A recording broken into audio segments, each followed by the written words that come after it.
Nahuli ka ang pagtangay sa isang motorsiklo sa Quezon City. Nakatakas ang suspect pero naaresto ang dalawang kasabot daw nito na kapitbahay lang pala ng biktima.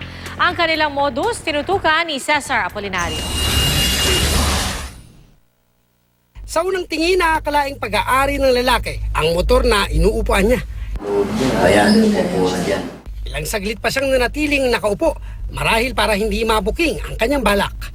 Maya-maya pa, kinausap naman ng lalaki ang isang nakatambay na pumasok sa eskinita para pala magbantay.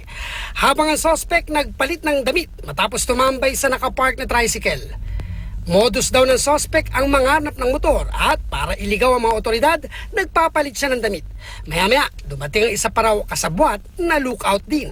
Ang suspect may binunot sa bulsa at iniabot ang pera sa dumating na lalaki na tila naman di na kontento. Bumalik ito sa suspect at humingi pa ng dagdag. At saka muling bumalik sa eskinita kung saan nakatira ang may-ari ng target na motor. Ang usapan daw, bantayan ang paglabas ng biktima sa isa sa mga eskinita.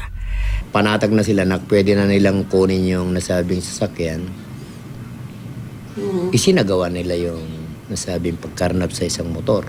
Dahil kasado na ang bayad sa mga lookout, tumakas ang suspect sakay ng motor na kinarnap. Hindi mo talaga isipin na hindi sa kanya. Ang maiisip mo agad kanya kasi yung gamit niya, doon siya nakikipag-usap. Umupo pa siya ron nung Kinaumagahan na raw nalaman ng biktima na tinangay ang kanyang motor.